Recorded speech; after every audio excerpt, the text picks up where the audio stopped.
Hey there and welcome. Today we have a 4L60E on the bench. We're going to tear it down, inspect it, to see what's up with it. An interesting case, unfortunate really. It's out of 2008 GMC Sierra. My customer had this transmission rebuilt completely by another shop about a year ago or so. But as soon as they released the vehicle back to him, he reported an extremely harsh 1-2 shift. And he called him up and said, hey, you know, this thing's really bang shifting from first to second gear.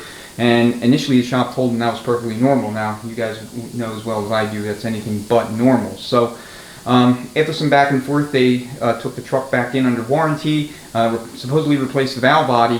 They said that that was the cause, and then they gave the truck back to him, but there was actually no change whatsoever in the way the transmission was behaving. So still had the harsh 1-2 shift. He again had some back and forth with them, and they eventually told him basically to get lost. They would, ultimately refuse to work on the vehicle. Now, obviously, there's always two sides to every story, but we hear this all the time in our industry, unfortunately. So it's in here today because it started the false neutral in third gear, your class 6 signs of 3/4 clutch pack failure. So we're going to take it down, inspect it, see what was done with the 1-2 shift calibration. We'll back test the valve body and the pump to see if there's deficiencies there, and then we'll kind of go from there so that I can give him a report on everything I found. So let's get started. Alright, 15 millimeter on the linkage nut, and then 13 millimeter on your 2 manual lever position sensor, the case bolt. I have no idea if this was replaced. For all I know, it could be original. It would be something prudent to do if in fact you're going through a transmission and you have no history of the MLPS being replaced, because if this thing fails, you won't be able to start your vehicle. So, unless you bypass it somehow, which I don't know how to do, although I understand it can be done. It's not worth the risk, especially on an otherwise rebuilt unit. So he apparently spent close to $5,000 with this shop, having them go through everything and upgrading it per towing and hauling. I mean, he's not towing anything crazy. I think he tows either a small trailer or possibly a boat or something with jet skis on it.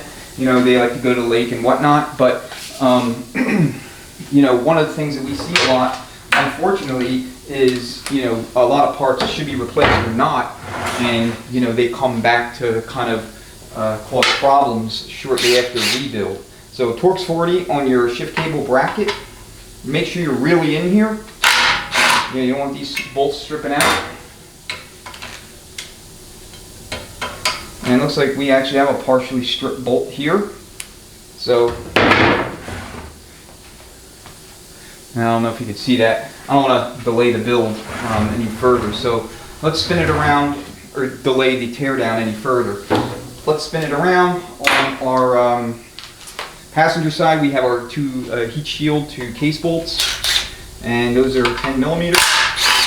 So not often they come in with these, but when you go back with it, you want to absolutely make sure that you reinstall this thing. It basically protects the transmission's passenger side here, the entire length, from getting heat soaked from the exhaust that runs in, right down in parallel to the trans in that area.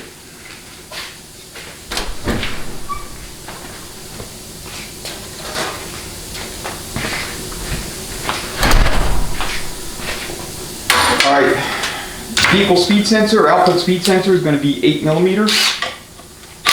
Okay, we always replace these as well. And then there will be a turbine speed sensor or input speed sensor that's bolted to the pump that also must be replaced. So never reuse that kind of stuff. Alright, so this still has its transmission rear case mount. And let's see if I can pick the transmission here. A good opportunity to get rid of any residual fluid that's in there. So 15 millimeter bolts, and when the trans mount looks like this one does, and you'll see it a little bit better in a second, you want to replace it. You never want to reuse a worn or cracked transmission mount.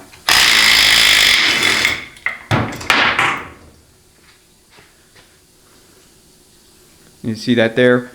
So it's pretty much in half all along that one side. Obviously no good. Alright, let's go ahead and get the servo out.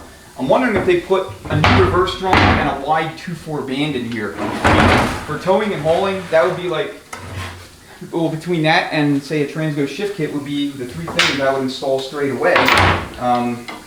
As a kind of a introductory or basic tow all package. Alright, so I want to get this snap ring exposed.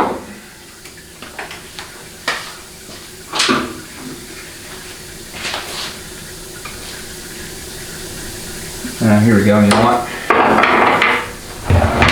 Let's flip it back over on the side.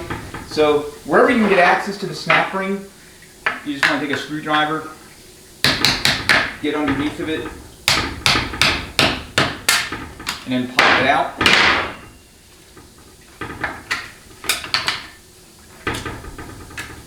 You know, however you can.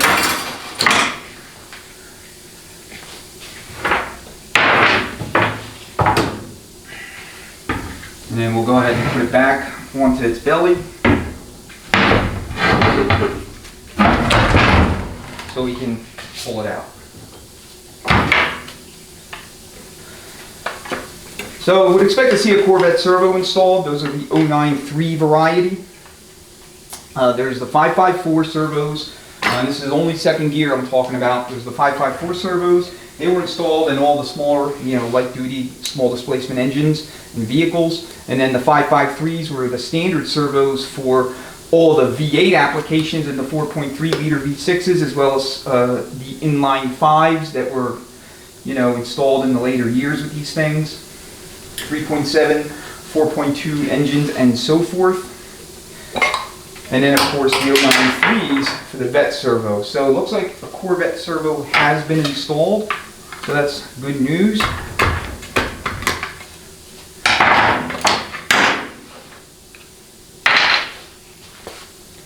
So if I can get this a little bit closer.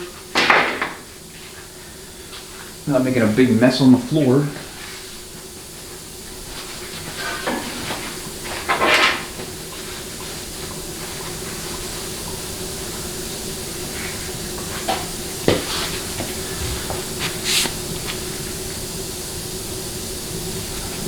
Okay, so this one is a regular Corvette servo. He had mentioned that they installed a Sonex variant. So the Sonex variants that I've seen, they actually have two O-rings on them. But Sonex sells, and here I'm not talking about their Super Hold servo, I'm talking about just their standard Corvette servo. So we do have some, Viton or rubber seals here instead of the, traditional scarf cut Teflon, which is what you usually see. And they also did likewise for the fourth apply piston. So Viton rubber seals, and we can go back with this transmission using a replacement Viton rubber seal kit.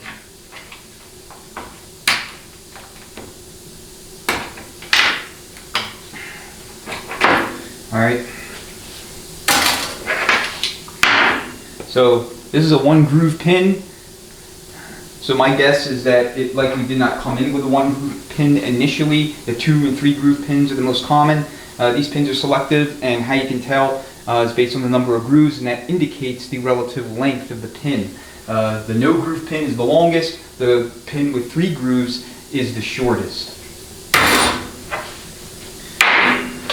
Alright, once I get the servo off here, if they install a shift kit, there will be 2 other springs in here if it's a Transgo kit. I think Superior has 1 large replacement spring, but I'm able to easily get this off, so let's see if anything's been done. So this looks like the factory spring. Alright, and then of course you have the back side of the servo. I always replace the servos regardless of what they are when they come in, and that is just simply because they get some wear here in the pin bore. So this one being only a year old or so, it likely doesn't have that issue, but again, they're so cheap, why take the chance?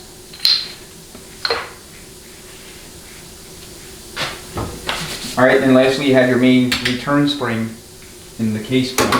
So check in here when the case is clean. You want to make sure there's no scoring, nothing unusual going on. You also want to make sure that the snap ring groove is free of any dirt or grit or buildup of anything, because if it's not and you put the assembly back together, there's a possibility it'll pop out again because the snap ring's not fully seated inside this groove, and that's no good, obviously.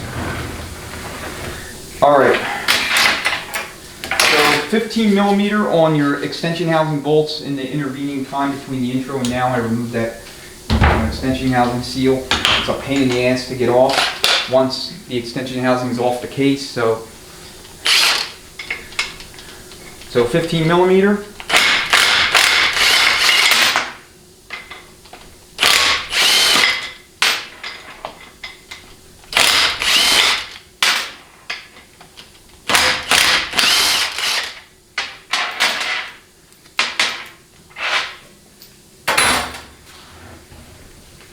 And then we'll do the bell housing next.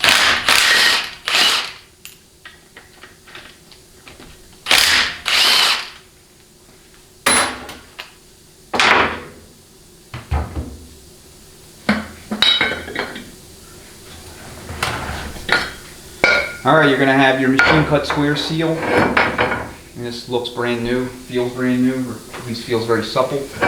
And then you're going to have your little sleeve here on the end.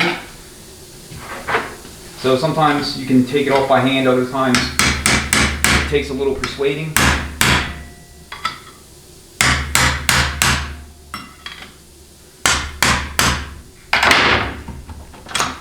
And then there's a small O-ring in here that needs to be replaced. That comes in your kit as well. So your paper rubber kit will have all your seals necessary except for the Servo Vicon seals. Those you do have to buy separately. They're not included. Alright, let's look at the bushing.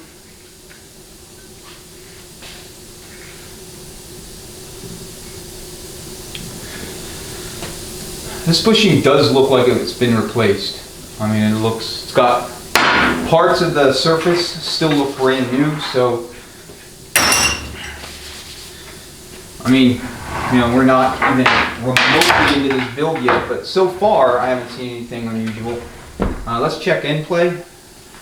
So 15 to 35 thousandths is the spec that GM gives. And this feels like it's within that general range. So, all right, Torx plus 50 on your bell housing to case bolts. OCC has a 3/8 drive socket, and then if you want, you can buy this kind of specialized extension at Harbor Freight. Basically, it's a 1/2-inch drive on the female end and a 3/8 drive on the male end, so you don't have to use an adapter. Alright, my recommendation is to get this thing up against a wall if you can. Go hard on it and use your body to stabilize your impact. Alright, you don't want to strip these out. They're a pain in the ass to get off the case if you strip them.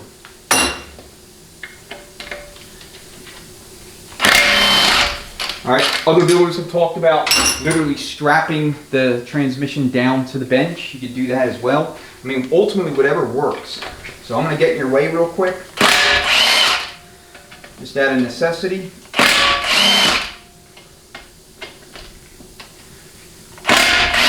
These take like 30 to 35 foot-pounds, something in that neighborhood. So, and given that this thing was rebuilt in the last year, we shouldn't struggle with any of them. And in this case we did not, so bell's off.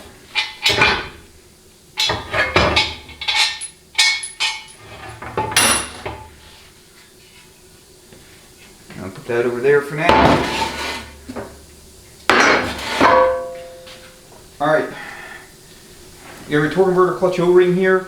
You'll notice that the one I pulled off was black.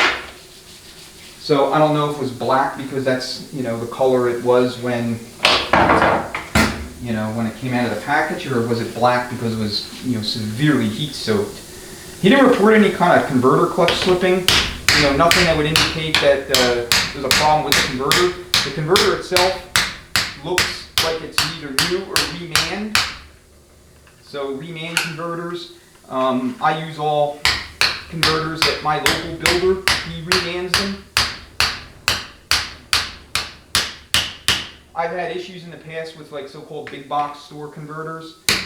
I would never recommend that you buy converters from places like AutoZone or O'Reilly's or anything like that. You know, I've torn down numerous transmissions of all different types that had converter failures shortly after rebuild, or, you know, within a few years or so of the transmission getting put back together, and obviously that's no good. Alright, this hole right here, you probably can't see it from there, but this is your drain back. Anything high performance or heavy duty, drill that out to 5/16. So once we have the pump apart, we'll see if that was in fact done. Assuming I can get my 13mm socket onto my impact. So I can take the pump out of the case. Alright, once these bolts are out, we'll flip the thing over again, take the pan off, and see what we see at the bottom of it. Alright, but before we do that, this is our wiring harness. So GM used color to indicate vintage of harness or version based on the type of command and control framework inside the transmission. So that's all your electrical or electronic parts. For 2007-2008, they had a combination of turbine shaft speed sensors, all your other normal sensors and switches, as well as the 3-2 control solenoid and valves. So if you're, not that I'd ever recommend you do this, but if you're looking for used transmissions to kind of get yourself back on the road and get the vehicle up and running, to tide yourself over so that you can have your existing 07 or 08 transmission properly overhauled, this is the connector that you're looking for, and then you basically want to see either a 7 or an 8 on your ID tag here. Okay, so obviously, you know, Gen 3 large bell housing or deep bell housing TMBX or TLBX converter, but 07 and 08 are the only 2 years it'll directly interchange as an entire assembly. Alright, so what we're going to do is smack this thing in, because I never reuse wiring harnesses, though I don't know if this is new or not. So that will break the locking tab so that you can pull it out of the case from the underside once the pan and the valve body and all that are out of the way. Alright, now with this thing here, you can still get the pan off. I can rebuild the entire transmission. This is actually not going to get in my way. So it just, you know, it is what it is when it comes to the strip fastener.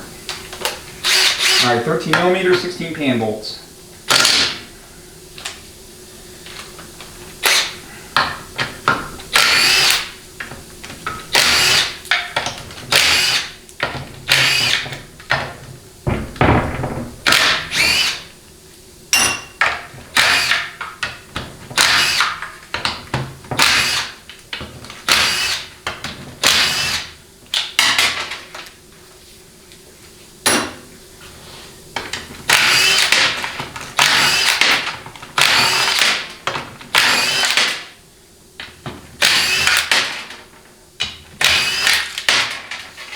Alright, 98 to 100 inch-pounds of torque on all pan bolts.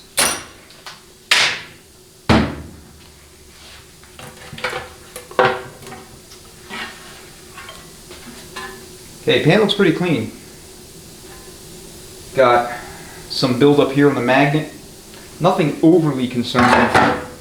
So, you know, we'll see what we find once we get a little bit deeper here into the case.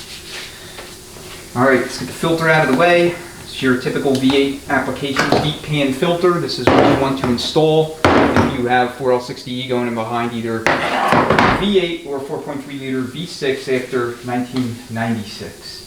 I think they started with the 2-piece case bell housings in 96 for the 4.3 liters, and then they migrated to the F-body platform in VET, the VET in 97, the F-body in 98 with the Gen 3 small blocks, and then the truck applications didn't start until, I want to say, late 1999 with the Gen 3 engines.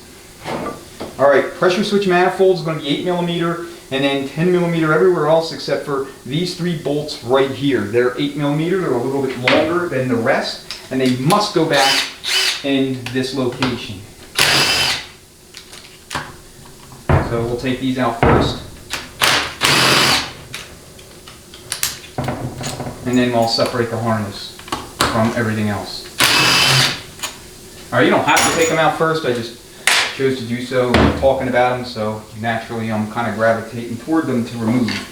All right, so 2003 and up, they changed it to EPC. They went to Bosch instead of Holley Borg Warner. So the connector changed, the harness changed, but command and controls framework, you know, all your electrical components here in the case, as well as the PCM command logic, largely remained unchanged between 1996 and 2006. It is 07 and 08 they changed it a little bit further. They added the turbine speed sensor. I believe the turbine speed sensor was added late in the year of 2006 for some vehicles, but then 2007 with the GMT 900 platforms, as far as the trucks are concerned, you know, that's the first year officially that they started with those. So 8 millimeters here on your pressure switch manifold to valve body bolt. And then we'll go 10 millimeter for everything else. Actually, let's do 13 millimeter for our detent roller, get that out of the way. Alright, so if you're looking for a transmission, either cool or used, 07, 08, or anything prior to 09, and the ID tag is missing, ripped off, or whatever, you can also look right here on the pan rail. It'll have the same information. So this is 8LFD. So in 09 and up, they don't actually have this. They stopped doing that. They stopped stamping this identification codification into the case for whatever reason, as far as I know. Alright, let's get everything else off. I'm going to take this off first. So here's your 3-2 control solenoid over here. And then the PWM solenoid is opposite it. In 09 and up, they eliminated the 3-2 control solenoid and valve. They also eliminated this pressure switch manifold and went to an internal mode switch setup. So it looks like the diaphragm and seal came out. Superficially, this actually does look new, but again, hard to say. But it does look new for what it's worth. Alright, so we got all of our connectors except for this one. So here there's a connector. You're going to squeeze the tab and pull up or pull out. Or if you're doing this with the transmission in the vehicle, underneath. Now, unfortunately, you will not be able to replace the turbine speed sensor while the transmission is still in the vehicle. Okay, you'll see why in a minute if you haven't seen any of my other videos, or you already know. But if you're going to do an overhaul on a late 06 and up unit, you absolutely need to replace the turbine shaft speed sensor. So if you don't, it fails. You'll have very harsh 1-2 shifting, which could be a possibility here. You also have a myriad of other problems, and you'll likely start pulling a code for your input speed sensor or turbine shaft speed sensor. Those terms are interchangeable. Some people use the term input speed sensor, some use the term turbine speed sensor. Which term you use is entirely up to you. Alright, so it looks like we have some Teardown check balls. So it's a nice little upgrade. It prevents wear in the separator plate. And let's see if they install the transgo plate in here. Yeah. So it's got a transgo plate. 1-2 accumulator. 3 10mm bolts. So it's the 4607 plate that'll work for 07 and 08 4L60, 65s, and 70Es. It's 8mm on your reverse hold down plate bolts. A lot of times if you have slipping or no reverse after a rebuild or after installation of a shift kit, it's because this plate was not properly torqued. These bolts need to get between 98 and 104 inch-pounds, just like all the other valve body bolts and the bolts here for the TCC solenoid.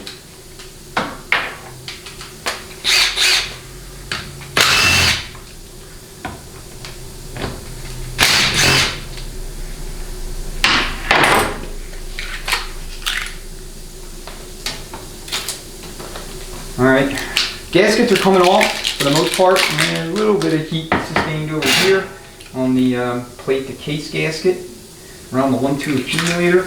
So it looks like this has a Sonex pinless accumulator in 4th gear and a standard Sonex spring. So a good upgrade as well. So we'll just put that, that piston right back in. All right, let's take a look at the calibration.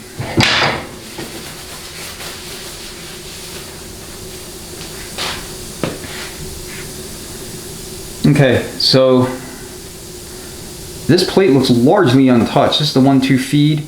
Here's the 3-4 feed. This is your 2-3. So your 3-4 clutch pack comes on here. This should be 93 thousandths.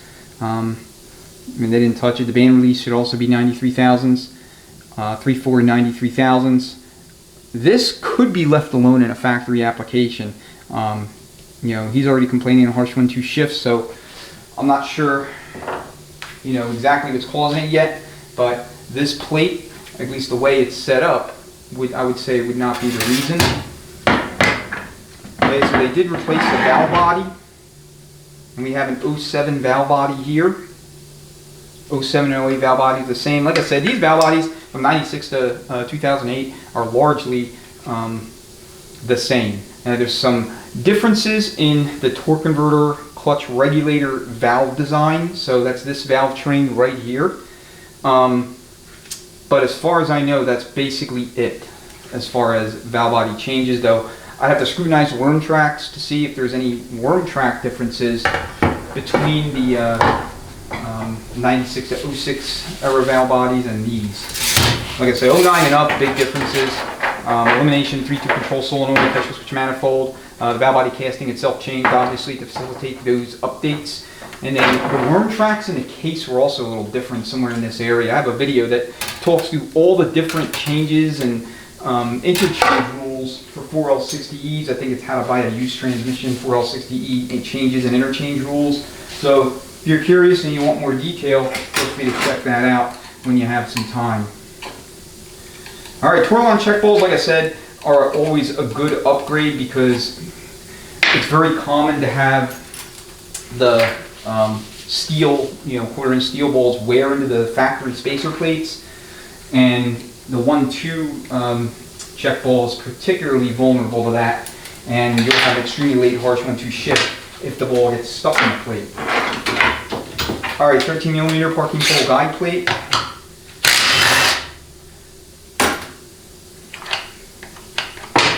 So you'll need to put transmission in park to get to the forward bolt.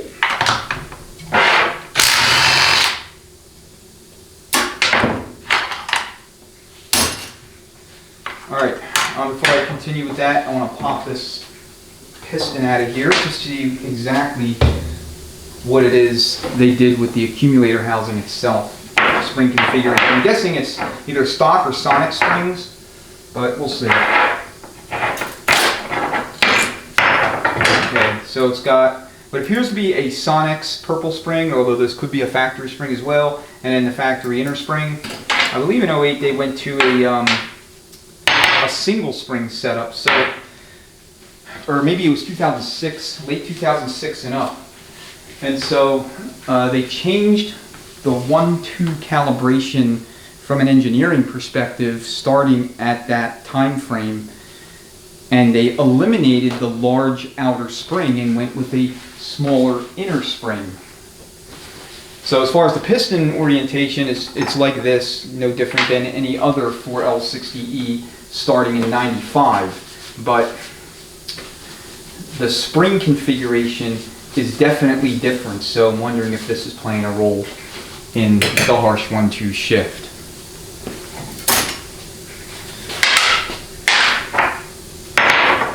Alright, so for pinless accumulators, they come with a check ball that you pound into the pin location here. What that does is it seals this off so that you don't have any leakage there in that circuit. Alright, let's pull the wiring harness TCCC solenoid out. TCCCCC solenoid. So that's what they all look like. See if this is a Delphi harness or a Rostra harness. This looks OEM to me. Broken here. I don't know. I might have done that. That harness does look like it was replaced. It does look new to me. I could be wrong. You never know.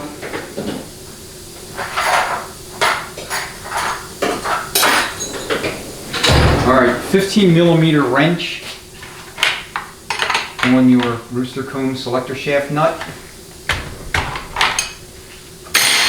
And sometimes these selector shafts will want to fight you coming out. You have a little spacer here, a hand style spacer. So you just take your flat blade screwdriver, get it in there, and then you're just going to pry up and inboard toward the case to remove it. Pretty simple deal. Alright, it came right out.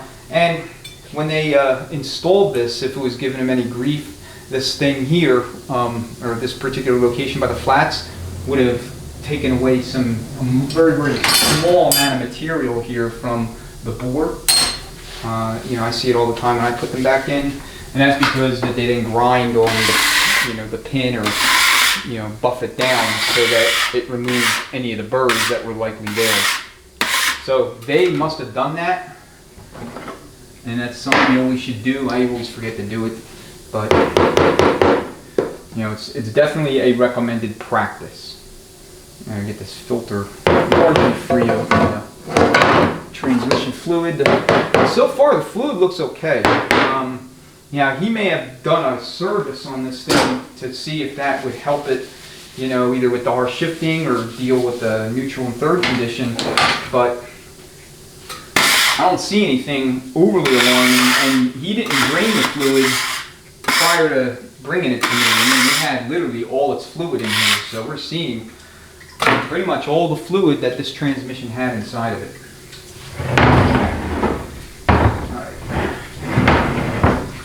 Alright, so to remove the transmission pump, you're just going to come in here and pry forward. Make sure this O-ring's been taken off. Alright, red seal will sometimes come out with it. So especially again on a new build.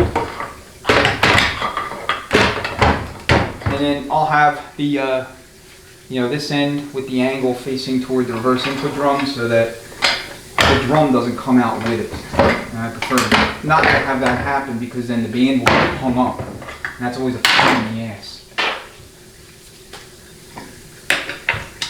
Alright, so we're fortunate enough to get the band anchor out with a magnet. So now we can be able to take the two drums out. Looks like they replaced a thrust washer for the pump that's not selective. Alright, and then you have your band. And it looks like they installed a wide Kevlar band. I don't know that I would go Kevlar for a street-driven vehicle. The reason being is that it is harsh on the band surface. New reverse drum. So anytime you're running a wide band like that, you absolutely have to have a virgin surface. I would never recommend you install a used drum back into the transmission when you're running a wide 2/4 band. So checking here for ring sealing, ring groove wear. It's rare I see it. This clutch rarely has problems. I'm going to put the transmission case back there for a minute. We'll go through the sub-assemblies. You can kind of see what condition they're in. Like I said, reverse input. I mean, if this thing is smoked, it's because the sealing rings were partially lacerated, the ones on the stator, during reassembly, or some debris cut them in while the vehicle was on the road in operation. Here I'm speaking generally, not specific to this one. Alright, we've got Alto Reds in here and choline steels, so it definitely received the upgrades that, at least in this clutch, that the shop had talked about. Pressure plate looks good. Again, no wear whatsoever on these clutches. Alright, we're going to pressure test this drum, and then we'll do the pump.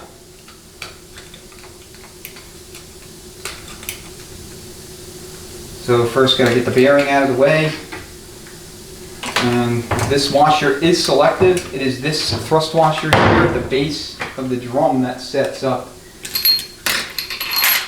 That sets end play for the front of the unit, and they have a fairly thick washer in here, so it tells me this is a what I would call a long case. A short case would have a real thin washer.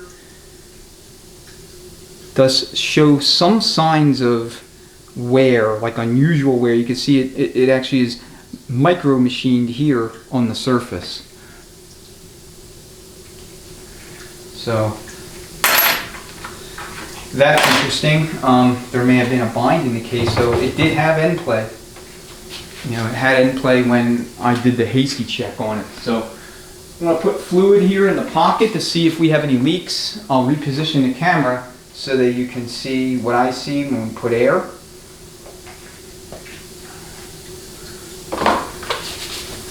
So stand by. Alright, hopefully this is in focus. So you're going to have your 3 feeds for your 3/4 clutch, which is here. Your forward clutch, which is going to be here. And then your coast clutch, which is here. So when we test the coast clutch, we got to plug this hole with a finger, otherwise air will come out of the forward feed. So if you're going to see leaks, chances are it's going to be in the 3/4. And I would say at least half of these drums that you know, come in with transmissions for overhaul are leaking. And that, to me, I believe, is the #1 driver behind premature 3/4 clutch pack failure. And unfortunately, because there's a lot of variability in the quality of the casting, the drum, there's, you know, really no telling how long your transmission will last. Some of these units literally last 200+ miles, while other ones will fail at 70. And I believe, absent any prior, you know, improper work done on it, you know, during like a previous rebuild, there's no rhyme or reason other than, I think, quality of the drum casting itself. All right, you don't need a ton of air pressure here, maybe like 40-50 psi.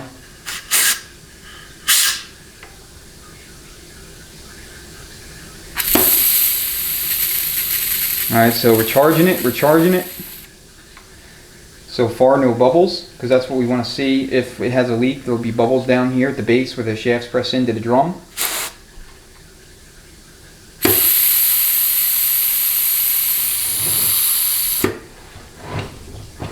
Seems to be healthy. So forward clutch.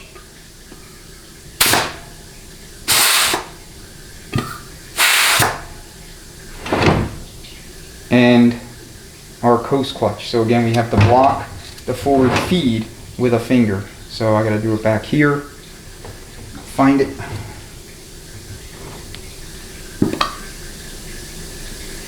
All right, now I'm going to release my finger off the forward so that I can then release air out of the coast clutch.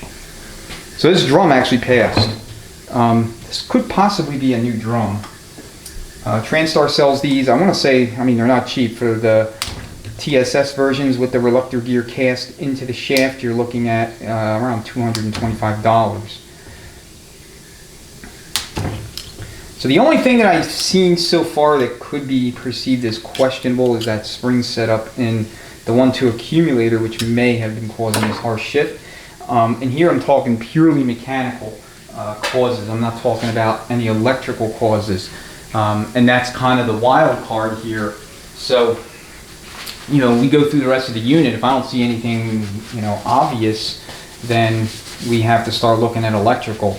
I believe there's an outboard TCM on these transmissions. I think I started that in 2007. So, you know, that's what we'll have to have him investigate, because I only do bench builds. I do not work on the vehicles themselves.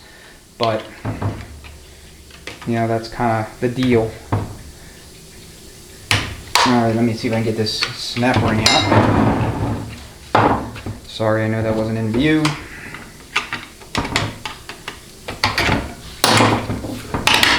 Alright, let's see what they installed. So, okay, so they got load release springs in here. Some wear here on the plate. Yeah, I mean, these actually are smoked. At least this top friction looks heavily burnt.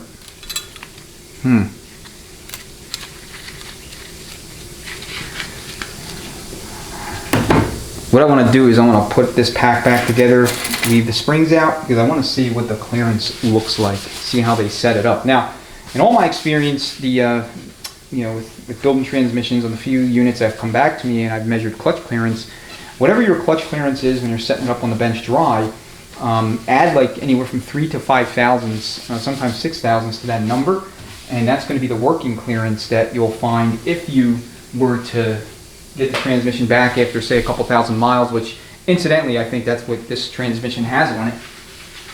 And you measure the clearance again, particularly in the 3/4 pack for 700s, 4L60Es, you're going to find a little bit of growth in that clearance, so you want to run it tight. And I'm wondering if they set the clearance up too loose, put the load release springs in there, and then as a result, you know, you had kind of a combination of factors leading to the failure of the 3/4 clutch.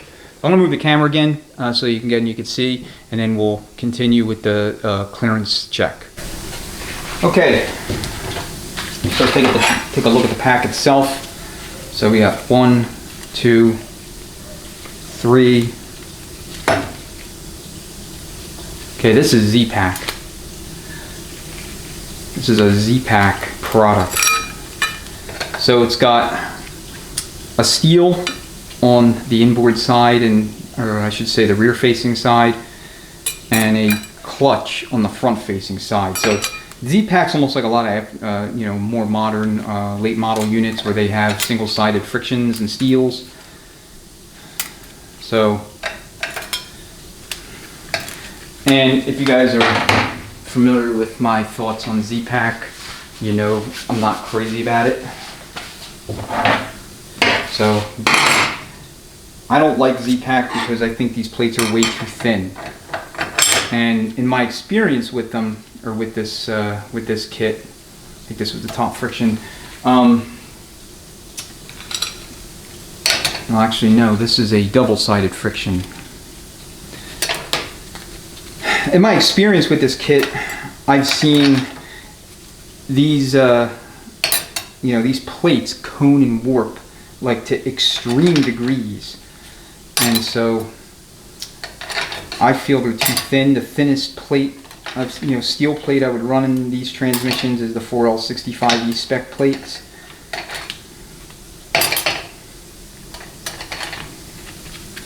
So let's see what this comes up to be. And I could already tell it's got enough clearance to drive a Mack truck through it. This is a factory snap ring, but the the backing plate rather is a Z-Pack plate.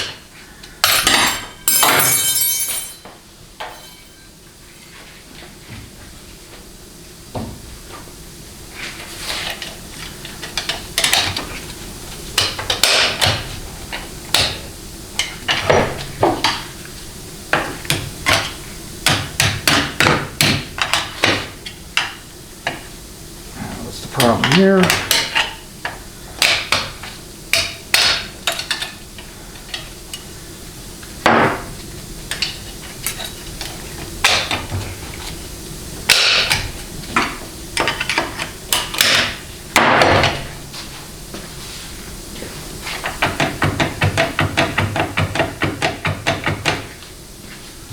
That's quite a lot of clearance. 3/4 pack, you don't want to be anywhere near that amount of clearance, especially if you're installing load release springs. So I got a 59 thousandths feeler gauge here, you know, combining a 29 and a 30 thou gauge together.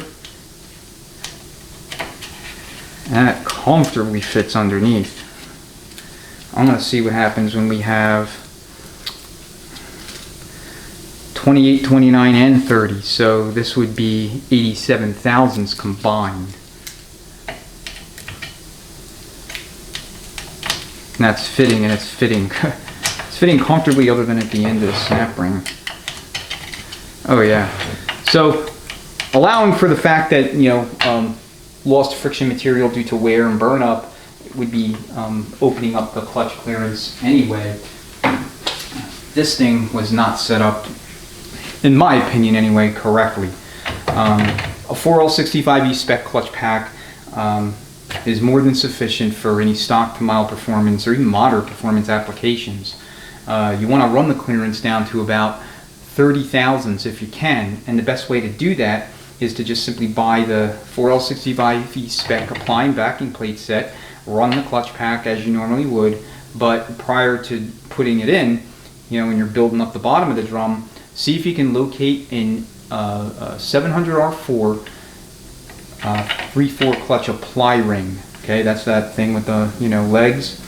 Those are a little bit taller than the number 7 apply rings that come in these drums to begin with, in all 4L60Es, so that'll allow you to tighten up that clearance to where it's like you know, 30 to 35 thou. I mean, it should look something like this when it's all stacked up, okay? Maybe even a little tighter than that by eye. Alright, so I'm just going to keep it here so I can take the rest of the drum apart. Alright, so between the spring configuration and 1-2 accumulator and then what we're seeing here in the 3/4 clutch, that would explain, at least in my mind, you know, the approximate cause for the issues and symptoms the driver experienced. I mean, you know, as far as the choice to use all Alto Reds and Cobalt steels, again, you know, I mean, obviously you guys can do what you want. It's, you know, your transmission, but it's overkill in my opinion for an application like this. I mean, the engine's not modified, it's stock. The vehicle stock, it does tow, like I said, a small trailer, you know, or jet skis or maybe a small boat, but we're not talking anything beyond what the manufacturer designed into this vehicle to be capable of. So this clutch pack looks perfectly fine. Forward clutch is often in good shape. Anytime you have a burnt forward clutch pack to where, you know, slipping in forward, delayed engagement, stuff like that, you really need to hunt down the cause, because it's very, very rare that, you know, the forward clutch burns in these units. Forward piston housing is suspect. Cut sealing rings on the turbine shaft, line pressure issues, EPC, defective EPC, you know, they're all kind of some of the causes for burnt forward. I mean, there's many others as well. Here's your coast clutch, again, overkill, but those steels, I'm going to clean them off. If they're in good shape, I'm going to put them right back in. They appear to be in decent shape. That band appears to be in perfect shape, though. I'm going to get an Alto wide band, and then I'll have my machinist kind of trim the drum surface a little bit, you know, on the lathe so that it's virginal again. When I say trim, I mean taking off very, very little, if anything. He'll check it, and if he tells me it's still perfectly flat, then we can rerun a wide band. I'm not going to reuse this band. Like I said, I believe this is a Kevlar material. I mean, Kevlar is harder on drum surfaces than the Alto Red stuff, you know, the friction material on the Alto wide red band, and that's the band I like to run. Alright, here's our input sprag assembly. This is rotation. It freewheels clockwise, locks counterclockwise. When you're holding the sprag like this, here I'm holding it by the coast clutch hub. Okay, another thing that you want to do, and I'll do with this, is cut little relief channels here in the gear. So front sun gear, rear sun gear on the front facing portion of the gear, or the planet facing portion. If you do that, even 2 channels, you get a little bit more lube to those planetaries. And in either high RPM or heavy duty towing and hauling, that's always good. I mean, you can't really hurt anything by doing that. So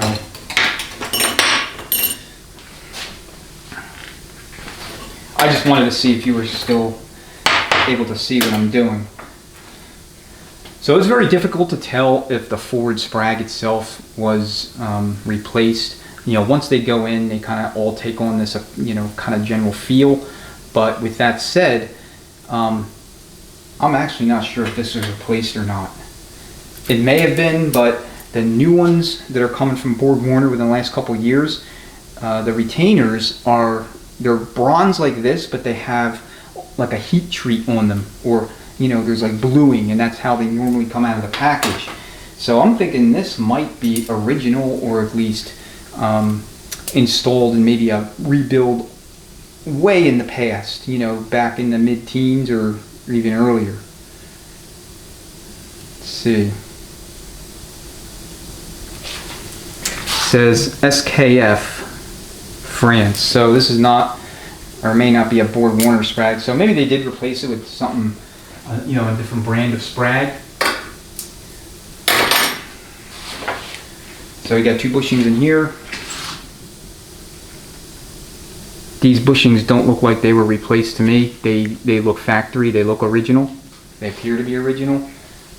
This one looks like it's actually walking a little bit, but I don't know that. You know, I can't say that for sure, but it's pretty far deep into the board there, deeper than I usually see them. Okay, check this race. You see a lot of wear here. I mean, this is really shiny. What they did is they tried to kind of clean it up with some sandpaper, 320 grit, something like that. But this race needs to be replaced. I don't like the amount of wear here, and I can tell by how shiny it is. So I don't want to put that back in either.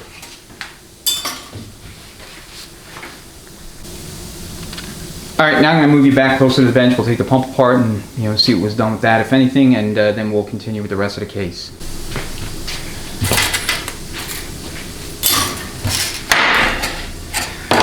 Alright, so first let's take a look at that pump bushing. That also does not look like it was replaced, or if it was replaced with a factory bushing. All the kits that you can buy in the aftermarket, they come with a wider bushing here that fills the entire board down to the step, right down there, about maybe an inch or so in. And then you have the turbine speed sensor here on the back side.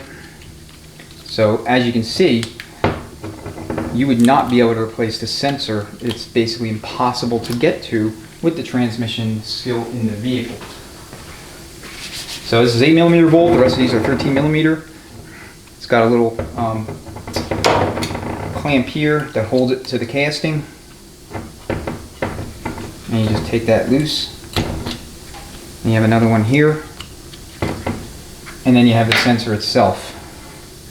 So AC Delco sensors for these are readily available at any GM dealer or transmission hard part supplier. So it is recommended that you replace them. Now some pumps were cast with the turbine speed sensor port here, threaded bolt hole location and port for the sensor itself. But the sensor was not installed here. I'm talking about 06 units that I've seen. So that means that they also had the TSS style input drum, but there was no reluctor gear cast into it. This does not want to come out. There we go. Okay, so you see the sensor has, kind of like a sloped shape to it. And you have your O-ring. I cannot tell if this was replaced or not.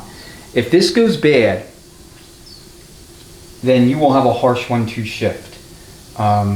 That's one of the more common complaints. And I didn't mention that in the intro, but because it didn't occur to me or I didn't think about it, I'm thinking about it now. I'm going to guess, just a guess, a priori guess, that this is original.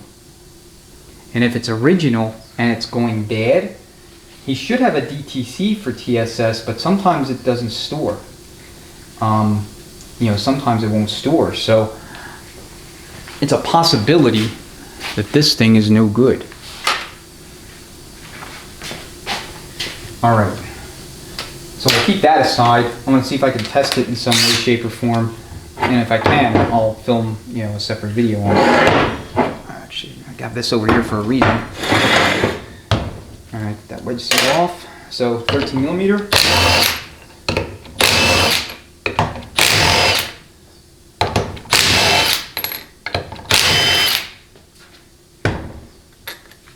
So I would expect to see the pump fully machined, so machined stator support and pump body. The body would have to be cut on a mill.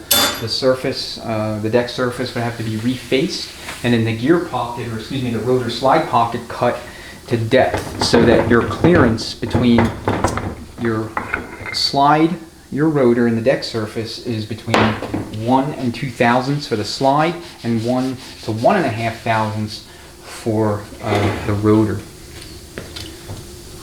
So let's see what we got here.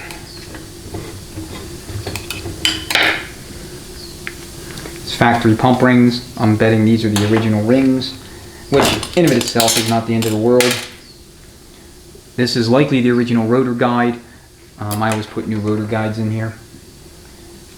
So check the rotor itself, make sure it's not cracked, especially here at the engagement lows for the converter. Check for scoring. We see some scoring here. Run your fingernail across it. This scoring is on, I guess, the more severe side compared to what I typically see. So the best way to determine if you might have a rotor issue is to mic it, and then mic the pocket depth and see what you have once you subtract pocket depth from the rotor thickness. That's the most precise way to do it. Take a look at the vanes. It's very, very difficult to see if vanes were reused, but I could tell these were, and here's why. So you'll notice here you have wear marks that run the entire length of the vane on both sides. So what they did is they reused these vanes, and they did not observe the partial marks, which you can maybe see. I don't know, the viewfinder I can't tell, but you can see there's partial marks here, and then the rest of this would be unworn. That is the side that faces inboard toward the rotor. And so if you're going to reuse vanes, which I would never recommend, they cost like $5 for a set, you always want to install the vanes in the orientation in which they came out in. So otherwise you'll wear the vanes. You'll aggressively wear both sides, and that makes no sense. But again, you don't really reuse vanes in a proper rebuild. And even if you're poor and destitute, you can scrape together $5 for a set of vanes.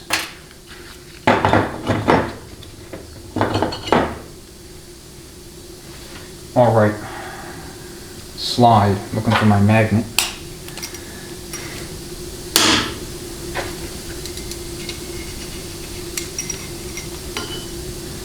All right, that feels new.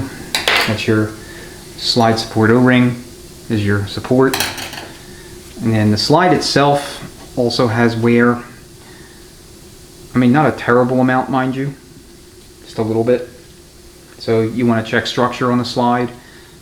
You do want to check in here for wear. A lot of times you'll see excessive scoring or grooves or whatnot. But I don't see that with the slide, but the rotor looks a little questionable to me. Without miking it, without measuring it, just visually it looks like it's worn out. All right, here's your pivot pin and then your spring. Don't lose the spring.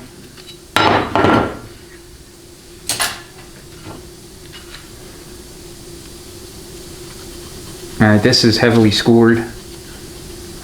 I don't believe they machined this pump. I could be wrong. I mean, it's impossible to prove one way or another, really. They may have, from looking at the surface. This could be, they did cut it. I'm wondering if the cutting tool on the mill was maybe not as sharp as it could have been. But we have working wear in here, but then I'm seeing scoring where you normally wouldn't see scoring up here toward the outer edge of the pocket. So I'm wondering if this was machined. But possibly, again, this is speculation on my part, possibly by a mill with a cutter that's a little bit worn. All right, wedge seal go in the trash. All right, let's look at the stator support. Okay, we see where the slide works, right over here, all the way around. Bring the body back. I don't know about the angle. I got a light right overhead, so a lot of glare is introduced, when you're filming. But that's what it looks like. All right, get some of these parts out of here. Actually, I'll kind of show you first. So this is your TCC valve, factory valve. Sonics also makes a valve here. The Sonics valve basically takes the later design. This is a second design TCC valve and spring. They eliminated the dual spring setup. They changed the valve to have an internal spring pocket, and they have one longer spring in there, and that's it. I think they started that in 06 as well. And then the PR valve, you want to check the balance spool in via vacuum testing. If that's excessively worn, you'll have rotor and slide failures. And then you have your boost valve. And I think this looks like a Sonics boost valve to me. Let's see if in fact it is. I mean, it doesn't want to move when I'm putting a little downward pressure on it.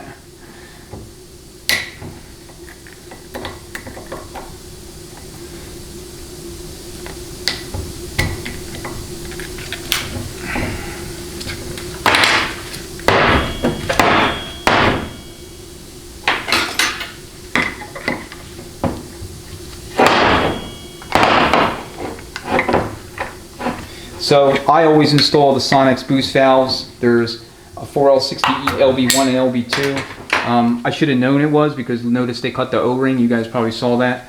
I just looked at it and put 2 and 2 together just now. So indeed a Sonic's boost valve was installed.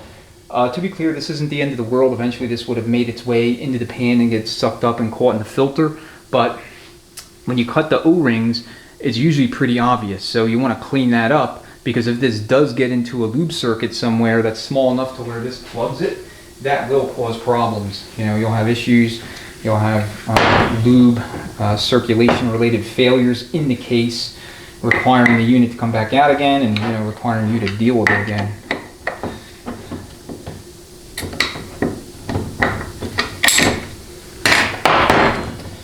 Alright, these could be somewhat difficult to get out just simply because there's O-rings. That's normal.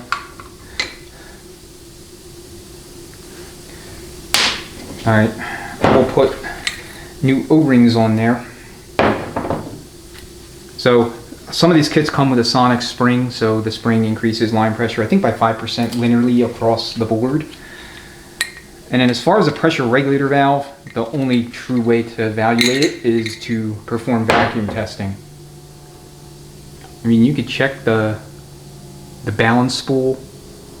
I mean, you have your line to lube spool, and then you have your intermediate spools. Notice here, you see how worn that is? You have a lot of wear, a lot of scoring on these two lands. These are excessively worn, then 3/4 clutch failure is a fast follower, and that's what we could be seeing here is the underlying driver behind why that clutch failed so quickly. I mean, even setting it up with excessive clearance, it shouldn't have failed like this in a factory application, daily driven, commuter type usage pattern. It should have lasted longer than the 2,000 or so miles that he put on it, 2,000 to 3,000, somewhere in there. He does not have a lot of miles on this thing at all.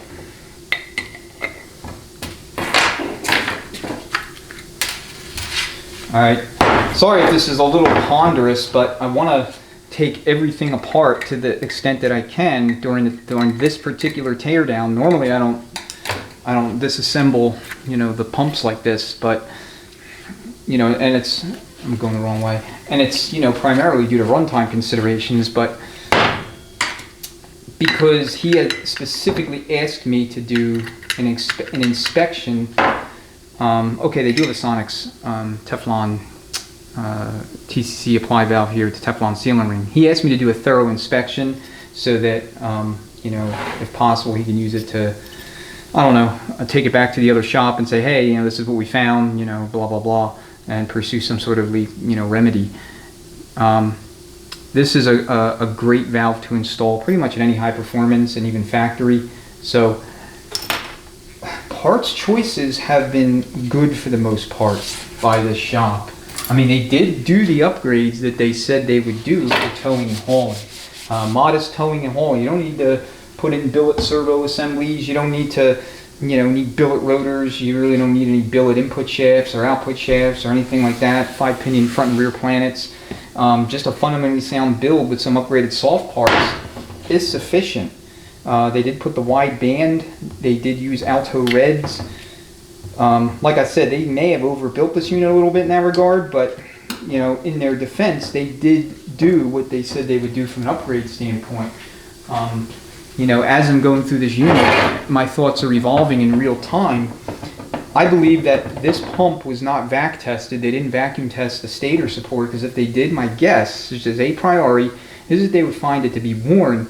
They probably didn't inspect that pressure regulator valve, because if they did, they probably would have declined to use it or recommended that this casting be replaced if they don't have the vac test equipment, which if you're a transmission shop, I mean, that's kind of a cardinal sin not to have that. I mean, I can't imagine doing transmissions without my vac tester. Okay, you can see cut O-ring material here all along the pump, or maybe this is this might have been from the wedge seal. But be that as it may, that's not our problem. So this bushing was probably replaced. This is the standard bushing that comes in all the kits. But like I said, if the body was machined, I don't know it was machined with a sharp, cutting implement. The stator support may have been machined. It's just simply hard to tell, because once you begin driving the vehicle, machine surfaces will begin to take on wear patterns that, you know, they're going to look the same for the most part, whether the vehicle has 5 miles on it or like 20,000, you know, unless there's contaminant in the system. So he'll be instructed to thoroughly flush his lines and coolers. I think he mentioned doing that already, but, you know, you always want to care for that kind of stuff. All right.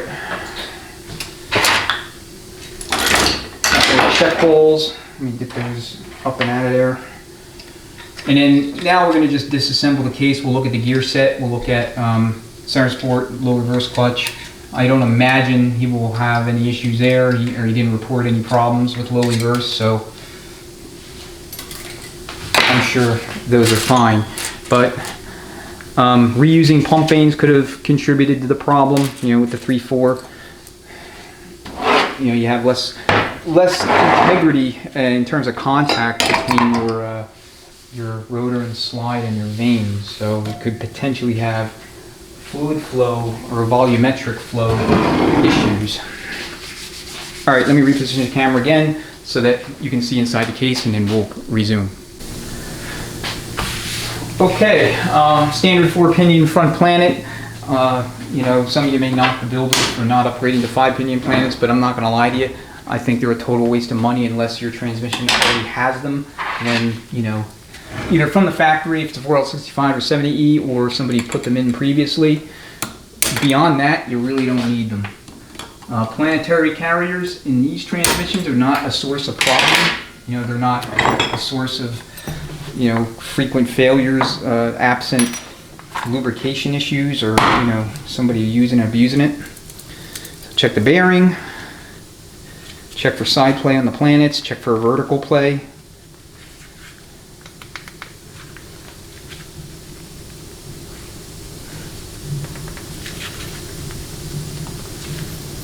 Okay, check the body and structure. That's interesting. I don't recall seeing this groove here. I mean, it's obviously a machine groove. This might be a new planet. Okay, O3 and up reaction shafts all have this bearing.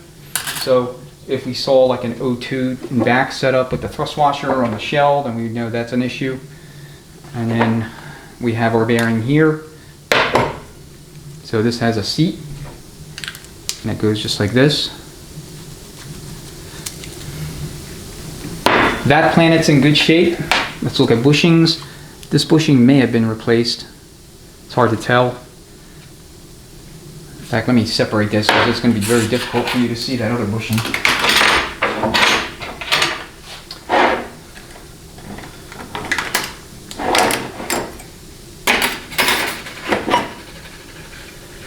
So here's the reaction shaft itself. This bushing does not look like it's been replaced. This bushing may have been. So I see like selective replacement of bushings here in the transmission. Look at the reverse input. These bushings would have been new, but you can see a lot of wear there. Check these lugs. Make sure you don't have grooves cut into the 3/4 clutch hub. Check your teeth. Check your engagement splines. Check structure. I mean, all the normal checks you would do. So if this is heavily chattered, then you're going to have issues with the 3/4 ply as well. It has to go to a pretty extreme extent before you do, but check the splines on the reaction shaft. Make sure they're not excessively worn. On the input drum, I'll bring it back here real quick. I still have to get the crap out of it, you know, all the pistons and whatnot, but you want to check the splines here, you know, for any kind of wear. This set of splines almost looks heat treated to me, but it could be just heat, you know, in other words, heat soaking, not heat treatment.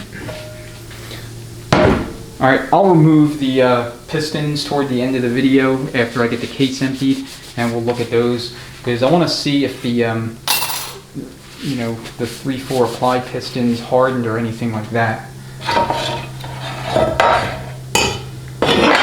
Okay, so I see a Sonic Smart shell in here. So again, a great choice in upgrade. Not good, great. This is what I use for all my builds, beyond just purely grocery getting and, you know, putting around. So I'm going to check the lugs here. They appear to be in very good shape. The shell can go right back in. Check the bearing. Make sure it's not making noise. That's true of all your bearings.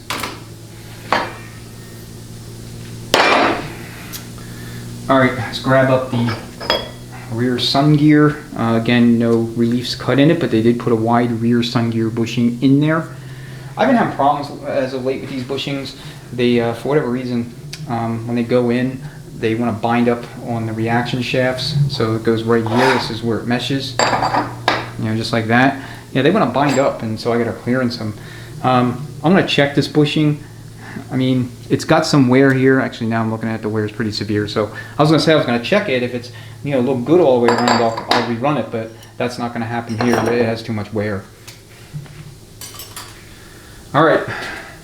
So he's got a bolt-in center support in here. Very interesting. So let me show you. So this is not a cheap upgrade at all.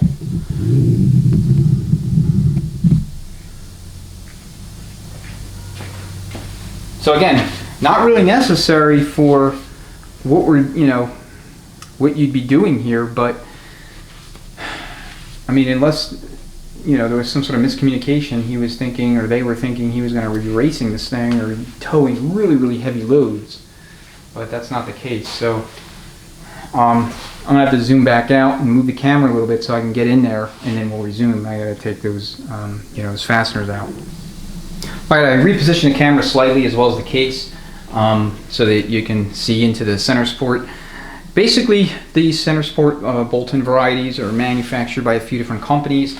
I believe Adaptacase makes a version of it, Ford Warner, and then there's a handful of others. I know that if you were to look on eBay or Amazon, you would see these ranging in price anywhere from $150 to like $400, and it largely depends on who, you know, who's making it. And the ones on Amazon are, you know, of that cheaper variety, but, you know, I can't, there's no information about who the manufacturer is. Jeg sells the Adaptacase version, and that's like a couple $100, $265 to $270, somewhere in there.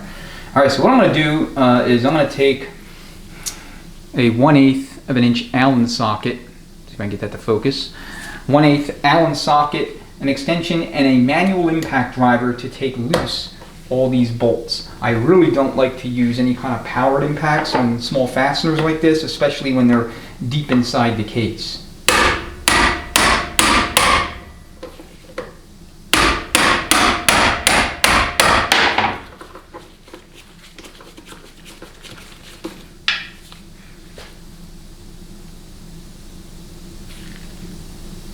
Alright, so that's what they look like. Alright, one thing you want to do is you want to make note of the orientation.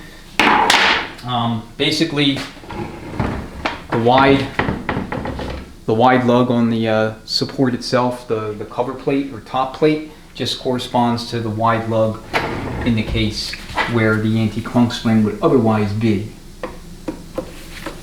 So I'm going to take these out. I'll probably just do like a fast forward motion, and you know, we'll resume at normal speed once all the bolts have been removed.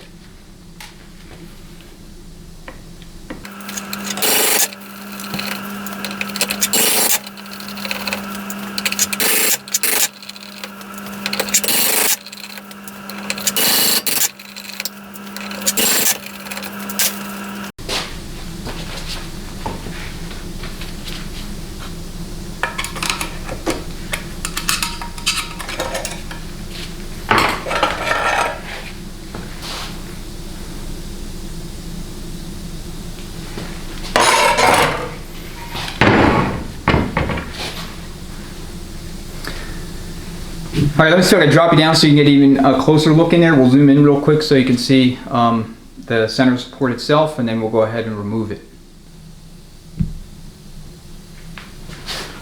Alright, so these products still retain the use of the factory snap ring, so let me get that out of there.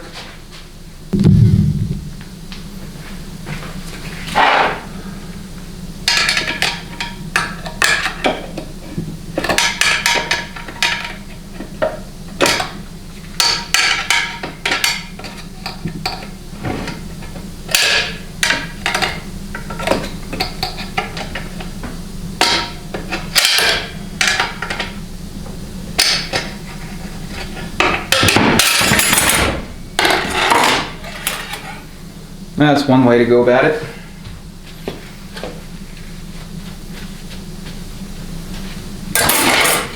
Alright, so now you'll have a case saver in here. So again, let me zoom in.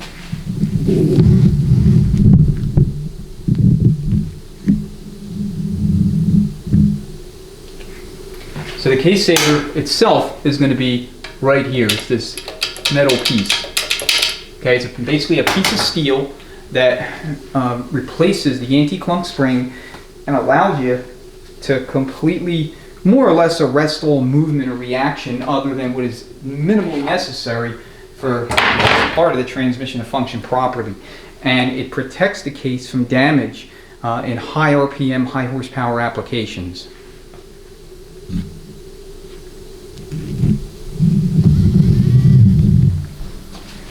Alright, so I'm going to fire the air back up. What we're going to do is put air in the low reverse clutch, and that will propel all the rest of the innards, including the center support, forward so that we can get everything out of the back of the case other than the low reverse piston and piston return spring assembly. Alright, we're going to put air into the low reverse clutch feed passage in the case. Now, if you were doing this with a non-case saver setup where you just had the factory center support anti-clunk spring, you would want to take some pliers here and put them right against the case lug and the clunk spring to collapse the clunk spring so that it passes the center support lug. And then you would put your air into the low reverse feed passage, and that would force everything forward, at least in most cases. But because we have a case saver, you don't need to do that. You just put the air in, and hopefully it'll pass everything through so that we can remove all of this stuff back here.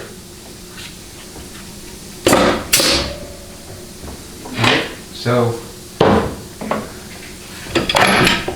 that was it. Alright, so carefully pull the support and everything else back out. What I'm doing is I'm separating the output shaft spines from the rear planet. Here's the planet. So we have pulley's in the low reverse pack as well. And then we have our cushion plate for low reverse.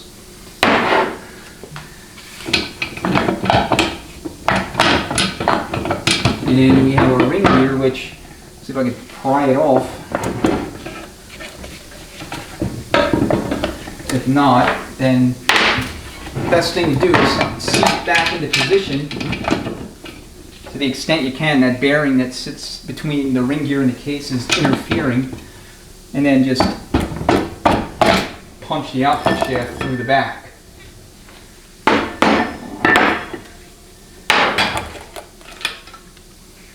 Alright, so this is a second design rear ring gear and hub. You have your bearing for the planet. Goes like so. And then you have that other bearing, and that goes here. It goes just like this. Now, if you were to install it like this, you would decrease the amount of space between front components and the pump, i.e. your front end plate, by about 30 thousandths of an inch. So if you reassemble a transmission and one of these 700R4s, 4L60Es, and you go to measure your end plate and you realize you're bound, the case is just fully bound, then chances are, or at least not chances are, but one possibility to explain that situation is this bearing put in backwards. Okay, here's our anti-clunk, or I'm sorry, our case saver in lieu of the anti-clunk spring. So that's part of the bolt and center support package. Alright, turn this thing upside down. Get fluid and drain whatever's left in there.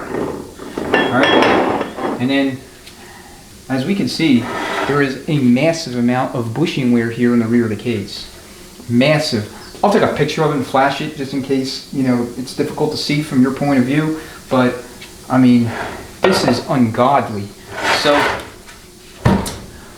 output shaft, or I'm sorry, case bushings, the case 2 output shaft bushings in two-wheel drive transmissions typically see more wear over an equivalent amount of miles compared to their four-wheel drive counterparts, because there's nothing really supporting that output shaft when it's sitting there in the case assembled when the vehicle's on the road, because you just have the extension housing and then you have your drive shaft. When you have a 4x4, you have an entire gigantic component that the transmission is ultimately splining into, and that is the transfer case, and the transfer case coupler is fully stabilized. So the rear bushings in four-wheel drive vehicles and transmissions, so equipped, you will not see as much wear at a macro level, if you kind of keep track of all the units you do, two-wheel drive versus four-wheel drive. That said, this bushing is one of the worst I've ever seen. So let's take a look at the output shaft. So the shaft itself has unremarkable wear. You always want to check these splines. You want to make sure that none of them are boogered up. There was a nice tight fit between this and the rear ring gear, but we could see the rear ring gear has significant bushing wear on it, or at least there's a lot of witness marks. Now I'm going around it, and I'll be honest, I cannot actually feel anything up until I get to about right here, and I can sort of feel a groove. So I'm going to have him replace this at an abundance of caution, and you can replace the reaction element independent of the parking gear. So just check teeth, make sure none of them are messed up, check splines. Again, all the usual checks you would do. GM went to 5-pinion front and rear planets partially to increase transmission torque handling capacity, but the primary motivator for them to do that was actually due to ring gear failures at the rear of the case, in particular the rear of the case. So adding a 5th pinion to the planetary set spreads the load a little more evenly on the gear, and there was less failures. They also redesigned it to be a little more beefy and aerodynamic, so that this portion of the gear wasn't as stressed. And you can retro that style of ring gear all the way back to 1982 and 700R4. And if you modify a TH350 ring gear and planetary set, you can actually put 4L60E rear planets into a TH350 in the rear position. So I think I have a build on the channel where that's shown. All right. Now we need to remove this piston. So this is going to be your inboard feed to the accumulator, and I have to take this rubber tip off because it won't fit. So you're going to put your nozzle right here, and you're going to blow air.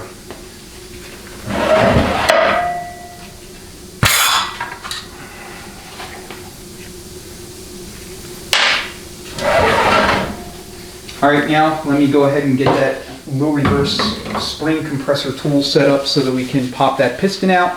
And then I want to take out the contents in the forward and reverse input drums so that we can look at those as well. Alright, I have the tool set up, but I want to show you something real quick before I take that return spring assembly out, and that is how the snap ring was positioned relative to all the locking bosses that are on the return spring body. So let's see if I can get you in and zoomed in so that you can see what I'm referring to here.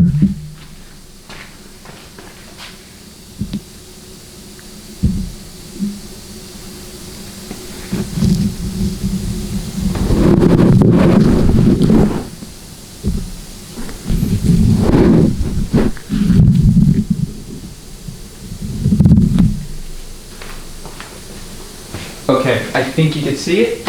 I'll put a flashlight. Alright, there is the two ends of the snap ring. And you'll notice those two ends are straddling one of those locking bosses. Okay, the locking boss right there. When you go back to install these and other return spring assemblies that have locking bosses like that, you always want to be sure to engage all of those locking bosses on that snap ring so that you don't run the risk of having this thing pop out. Now granted, I've seen factory units come in other words, stuff that's never been touched, have incorrectly oriented or clocked snap rings like this, and they didn't pop out. So how big of a concern is it? I really couldn't say. I don't have any statistics, but if you want to reduce risk as much as humanly possible, and that's what you want to do, then you're going to want to make sure that your snap rings are engaged on all 4 locking bosses or all 3 locking bosses or whatever the case may be. However many bosses that there are, engage and use all of them. And this way you don't have to worry about it.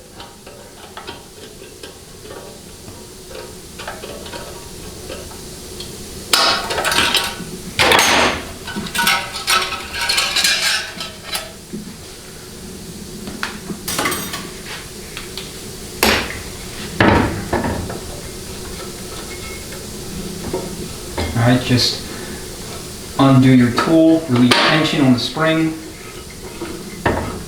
and pull it out. Spring should pop out. If it doesn't, it's probably hung up on the snap ring groove, and then from there, just take like a long screwdriver or pry bar and tap it, and it'll come right out. Alright, now go ahead and stand this thing up on its end. I'm going to put our little rubber tip back on our nozzle, and then we're going to just blow air and pop that low reverse piston out.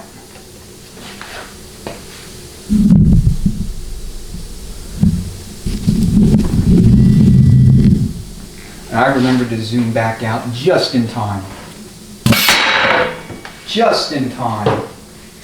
I'm always forgetting that. Every time I zoom in for some stupid reason, probably due to laziness, I assume the camera's just going to know to zoom back out, like it did automatically, as if it was powered by AI or something. And this is most certainly not an AI-powered camera. I don't know if there is such a thing. All right. So you want to check lip seals or machine cut square seals, excuse me. And I say that because we'll look at the clutch pack in a second. But you want to make sure these are replaced. If your low reverse clutch burns up, chances are it's one of these 3 lip seals, and specifically this one right here. Alright, every once in a while I'll see one of these other 2 harden, but when I tear apart one of these units or 700R4s and we have a failure at the low reverse clutch, and there was no misassembly errors or anything like that, it's 9 times out of 10 this inboard seal, right here in the middle. Alright, so check this casting number. If it's 725 or ends in 725, do not reuse that piston. There is a bulletin or a blurb about it in the automatic transmission service screw manuals for these transmissions, and basically that piston's prone to cracking, so it's just a weak casting. Alright, low reverse clutch. So first things first, let's look at the clutch surface for the center support. You want to make sure this surface is free of burn marks, slipping, unusual glazing, or anything else that would lead you to believe there's a problem. Okay, roller clutch rotation is going to be freewheel clockwise and in lock counterclockwise. All right, then the sprag assembly, the low roller clutch assembly is made by Borg Warner. So this is not a high failure rate item. So if you don't replace or you didn't replace your low roller clutch, you recently rebuilt your transmission or something, it's not the end of the world. I don't see these broken too often. Sometimes they will break because of use and abuse, and essentially what the problem is the way the driver is manipulating the column shifter. A lot of manual shifting, a lot of neutral clutch dumps. So in other words, moving in neutral and then slamming it back home into either third, second, or first. Specifically first gear, because the low roller clutch assembly is only holding and effective in first gear. So, when you back shift to first, or if you're going in reverse, and then as you're still moving, you suddenly throw it into manual low, this will stress the low roller clutch, especially well, I guess drive 3-2 or low, to be honest. Based on the application strategy in these transmissions, I mean, you're going to have low roller clutch failure, and I've seen it a few times. And once the customer did acknowledge that he'd done that a few times, and I told him that's not a good idea. you know, if he does it and it comes back for that reason, it's not a warranty, you know, it's something I would honor a warranty for. Okay, let's take a look at the clutch pack itself. Sorry I'm babbling and rambling here, just trying to gather my thoughts. These clutches look perfectly fine. Here's our cushion plate. This is the bottom steel, clutch, steel, clutch. I mean, like I said, these Collines, they look like they have the, you know, 1 to 2,000 or however many miles, certainly less than 5,000 miles on them. You know, they look in good shape. So I'm going to talk to the customer to see if he wants me to put Alto Reds back in here or not. I am not one to reuse clutches. I think it's a big no-no. You know, kind of like against my religion, so to speak. So I'll have to get prices for those and for Alto High Energy module 4L65E and run the 4L65E 3/4 clutch pack in here in lieu of that stupid Z pack. I do not like that product. Normally Ray Bestis makes excellent stuff, but you know, no fan of Z pack. Too thin. The clutch plates are simply too thin. So I'm just organizing the bench real quick here. And then I need to pull out all of the drum contents, the pistons, return springs, and whatnot in these two drums. So there's another look at all the slipping on that plate, again for 2,000 miles. Not good. But I think there's more to it than just the clutch pack setup. I mean, I think that's part of the problem. I think the other contributors are that pressure regulator valve in the valve, or excuse me, in the pump. That looks very worn to me. And then we vac test the valve body and the stator, you know, stator support, you know, the casting itself with the valves in there. We'll see if there's other drivers behind such a rapid premature failure of this clutch. All right, I'm gonna pull both of these you know, return spring assemblies out so we can look at the contents, and then I'll summarize what we found and what I think ultimately went on here.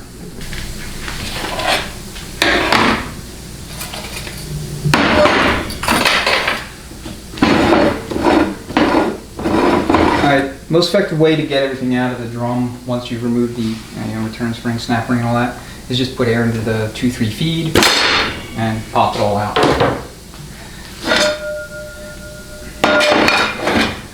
Alright, so we know the drum passed the pressure testing, no issues there. Let's see, we have a number 7 apply ring. So again, I'm going to be looking for a number 4. I have several of those in stock, I believe, so that's what we're going to put in here. Standard return spring assembly, second design, first design is 700L4s. Early 4L60Es occasionally had them too. This is a forward piston housing. In here is where you want to check for wear, where the forward piston goes. You know, sometimes you'll occasionally see wear here. This is where the 3/4 piston seals against, at least on this partition here, or on that surface there, I should say. And then this is going to be your coast clutch, this piston right here, and then this is the forward piston. So just checking the sealing surfaces on both of these lips. They appear supple. These are factory pistons. I believe these are new, and I say that because of the coloration of this part of the piston, steel part. These look like they're from eBay and specifically Transpart's warehouse. This kit may have been one of their deluxe high performance kits. I've used them too, they're good kits. Like I said, I don't use the Z-Packs, but the rest of their stuff is great because they give you, usually in these deluxe kits, everything you need from a soft part perspective to overhaul the transmission. I mean, there's some things like electronics that may not be included, or some other specialized parts, but they're really expansive. All in one kits will have a complete clutch module, a steel module, overhaul kit, paper, rubber. Some will come with Transgo SK4L60E shift kits. Some will come with both the forward sprag and the low roller clutch. They will come with a sun shell in many cases. You'll have a band and bonded pistons for your forward drum. So this may have been one of those kits. Where's that? 3/4 piston.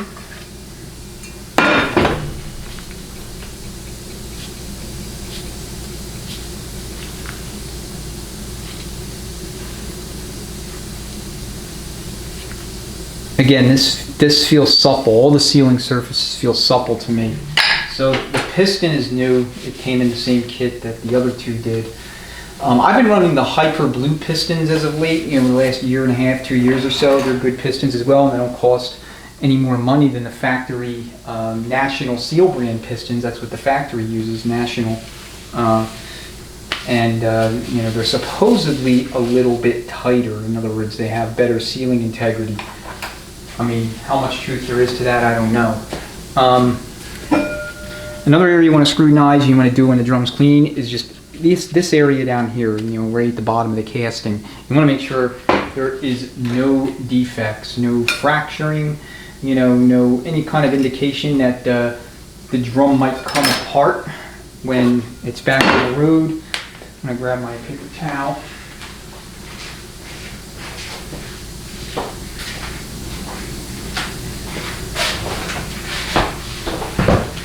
And what I'm trying to do is take this O-ring out here, way at the bottom of the drum. It's this O-ring down here that partitions your forward clutch apply circuit and your 3/4 apply circuit. If you forget to put this O-ring in when you're going back through the unit, you will have third gear starts. And that would be bad because apply fluid will get into the 3/4 circuit and apply the 3/4 clutch pack. And that would suck. At least when you're supposed to be in first gear, it would suck. Alright. I'm going to bring the stator back over here because we forgot a critical inspection point. I'll annotate the video so you already have known, but you want to check for sealing ring groove wear in here. Take a finger and feel all around. I see from time to time these 06, late 06 and up units come in where the sealing ring grooves here in the turbine shaft get pinched for whatever reason, and the sealing rings will no longer rotate freely in their grooves. When that happens, they begin to machine grooves in the inner diameter here, the stator bore, and eventually you have total failure, lack of movement, because everything's burning up. Forward clutch, coast clutch, 3/4 clutch.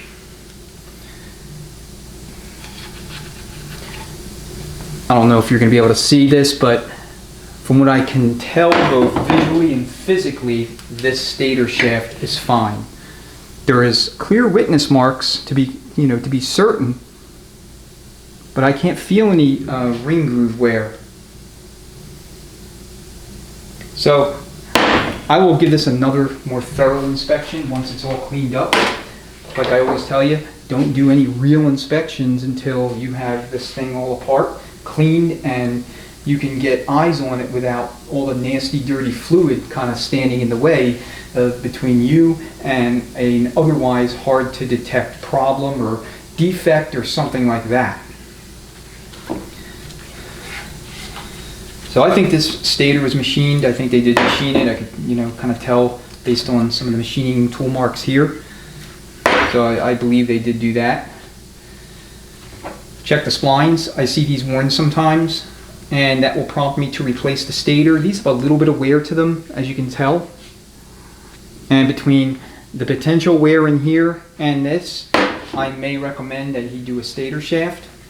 I mean, it's always good to start with new, but the pump is not, at least the stator portion of the pump is not the reason that the 3/4 clutch failed so soon in this unit. Alright, one other thing that I noticed that the previous shop installed is this Sonic's third accumulator check ball release capsule.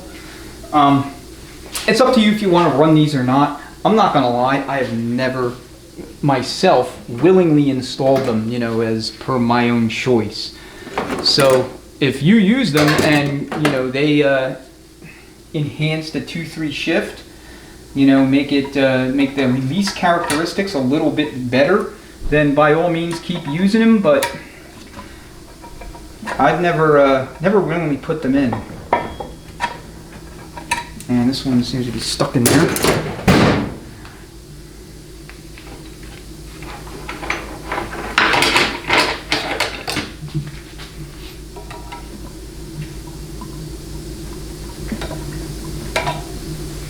And there's an O-ring that holds it in place.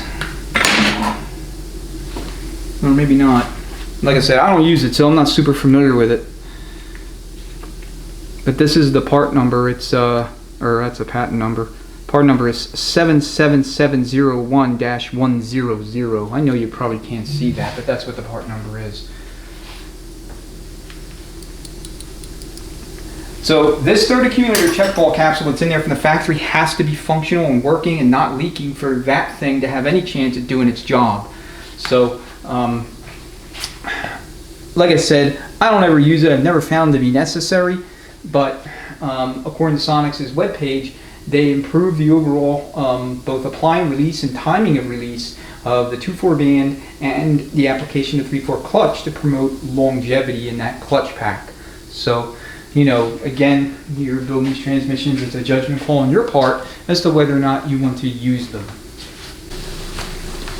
Alright, so now that we have everything apart, we had a chance to preliminary inspect all the parts and components and try to piece together this puzzle as to why we had such a harsh 1-2 shift and why the 3/4 clutch pack failed so quickly after overhaul.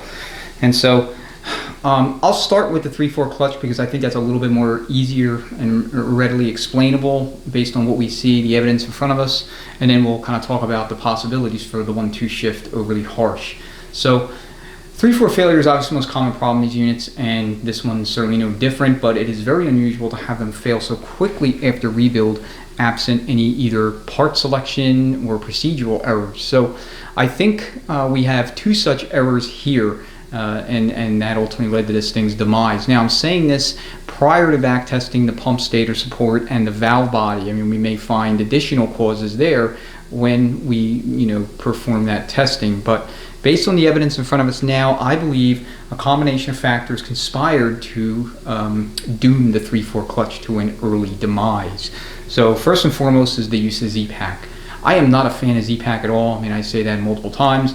I love Rebestis' products for the most part. I use them in God knows how many transmission builds over the years, and I'm a firm believer in them as a company, but I just do not like these super thin type max pack products that are available from them, Alto, and other places, you know, other companies. So I think between using Z-Pack and setting up the 3/4 clutch the way it was set up, it was a primary contributor to why this thing failed.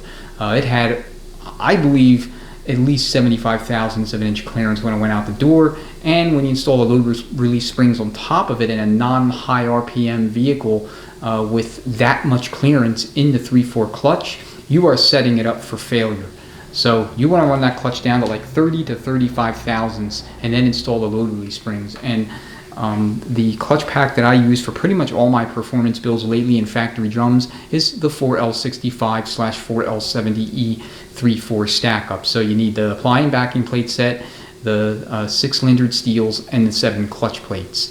And I have a video specifically on setting that clutch up in a factory drum. You can check that out if you want more details. But suffice to say, you really don't need anything beyond that until you're maybe above 600, 650 horse. And then from there, you want to roll with an aftermarket drum anyway. And you can stack more frictions and steels using factory thickness, you know, flat steels and clutch plates. And that's what you want to do. I would avoid these super thin stack ups just to squeeze more clutch plates in there. It's not worth it to me. All right. The other problem that I think that is a likely contributor, I don't know this for a fact because we haven't back tested, is the excessively worn pressure regulator valve. We saw a lot of scoring there, a lot of wear, certainly signs that that valve has seen better days, so that will not go back in. More than likely, I will just simply ream that bore and put a Sonics or Transgo oversized valve in there. I have both sets of reamers, so it's just a matter of whatever valve is in stock. That's what will go in. So that should address concerns with the 3/4 pack going forward. You know, the bonded pistons that they installed are new. I'm pretty confident in that. Other 3/4 clutch pack failure causes, the leaking 2-3 accumulator check ball capsule. I haven't tested this one yet. You don't want to obviously test it when it's laden with fluid like this. You clean the case off, throw it in the hot tank, and then You pour a little bit of transmission fluid and acetone into the area where that capsule is. Okay, so if you think about where the servo bore is, you're going to come right here, and that's going to be your access point for pouring a little solution in there to test that capsule with the transmission, such that the worm tracks are, facing up, and all you're basically looking for is leakage into the case with the check bowl seated. They did have the Sonics, 2-3 release or 3-2 release capsule in there. That's fine. I never use it. I've never voluntarily put it in myself, but a lot of builders like it, and I don't think it does any harm. So as long as the factory capsule is functioning, it's not leaking, then the Sonics capsule can do its job. All right, so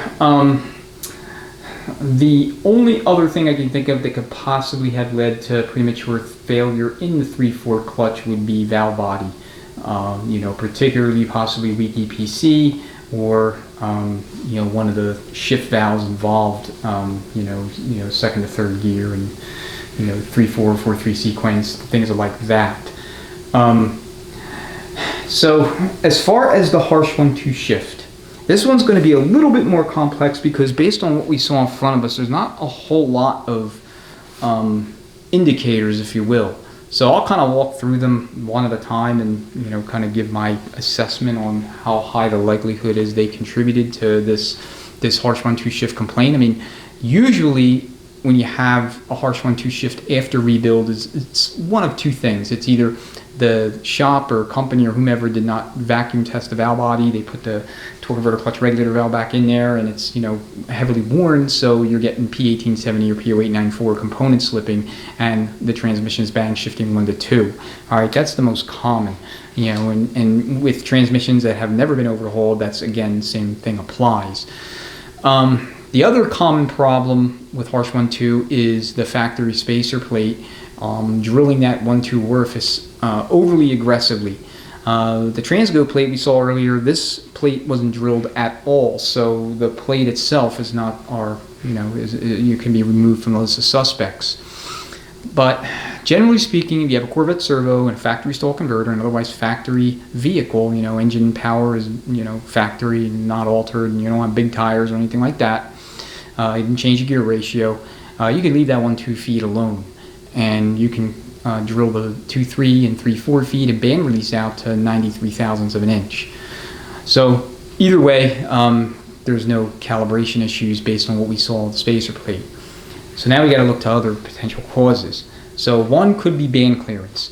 I absentmindedly just started taking out the servo, and it occurred to me after that I shouldn't have done that. I should have just checked band clearance. But here's why I don't think that's a contributor here. One, they put a new drum in here, and that drum, it still looks brand new to me. I'll have my machines check it for sure, but I'm confident we can reuse that drum, maybe with a skim, kind of skim surface touch up on the band, right over here, to get it truly 100% true and flat again, and we can put an alto wide red band in there.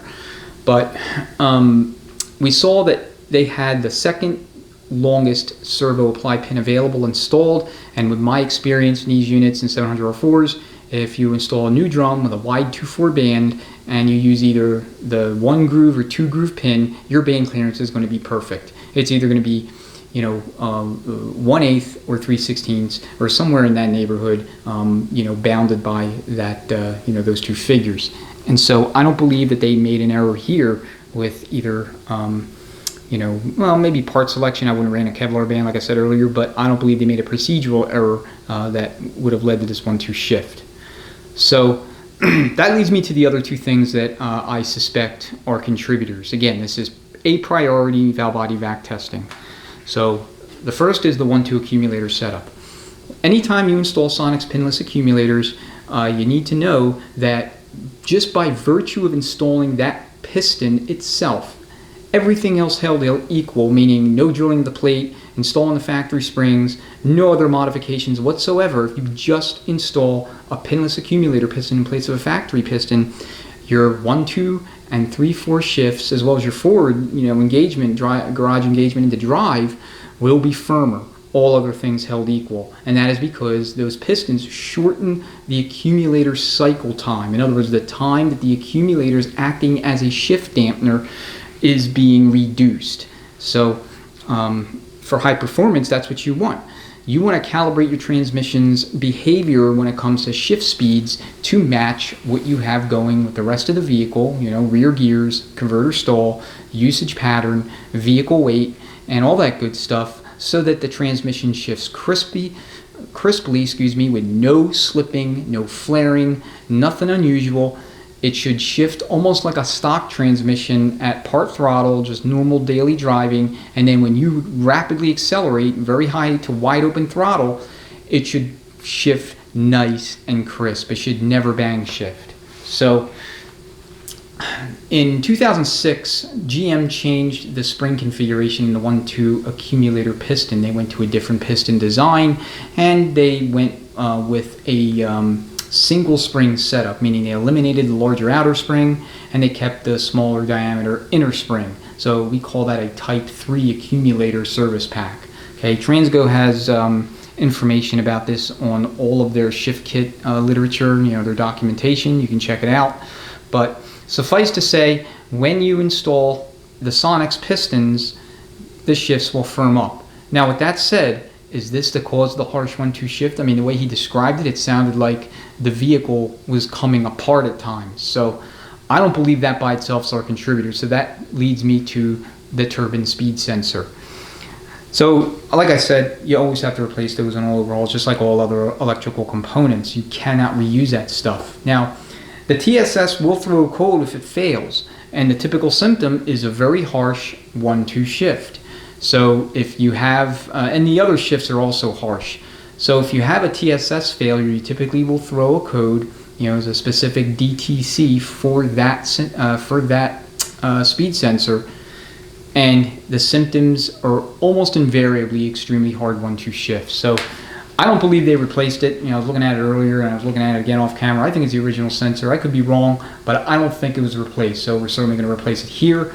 But right now, prior to vac testing the valve body and the pump, that is my lead suspect for the overly harsh 1-2 shift. Okay, so let's talk about the overall build itself. What the shop did right, the good things that they did, and then some of the things that maybe there's opportunities to do differently next time around. I always try to be as unbalanced.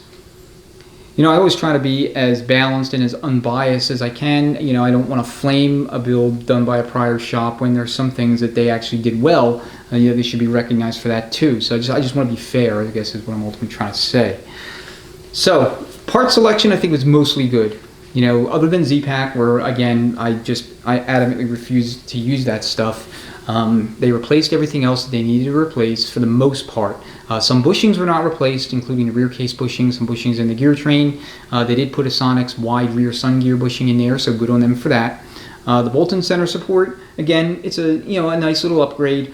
Is it necessary for this build, this particular application? I don't believe so. I think that money could have been spent somewhere else, but that's my opinion, more or less. They did do a new reverse drum with a Corvette servo for second gear, and they correctly did not over-calibrate the 1-2 shift. They left that alone. I would say what they probably should have done was be a little more aggressive on the 2-3, in other words, the 3-4 clutch pack feed, the band release, and the fourth gear servo feed. Again, drilling all those to 93 thousandths. And that's really all that's necessary. That would produce a nice crisp shift at higher throttle angles from 2 to 3 and 3 to 4, and ensure clutch pack longevity. Here, I think keeping this plate, which I believe the feed hole for these Transgo plates is smaller than the factory plate's feed hole, kind of exacerbated or hastened the failure. But I think the main error was just the excessive clearance and load release springs, putting them in there. Or at least that was the primary driver from what I've seen so far, with PR valve being like a close second, so to speak. Sprag for the input sprag assembly. I believe they replaced it, but I believe it was with an aftermarket product, not a board warner, so that's not something I would ever do. Always use board warner for your one-way clutch assemblies and these and most other transmissions in GM, Ford, and Dodge. The kit that they put in here, I believe, is a deluxe kit. The Alto Red's everywhere. While a nice touch, again, I think that's overkill. So again, money that could have been spent elsewhere. The rest of the clutch packs are not really prone to failure in these units, as long as things like, you know, checking sealing surfaces and things like Ford piston housing, the, you know, low reverse case piston area where it lives. Make sure that there's nothing that could cut lip seals or machine cut square seals or anything else. They machined the pump. I definitely believe that pump was machined. And so at least they cared for that, assuming that the clearance between the rotor and slide and deck surfaces were within spec.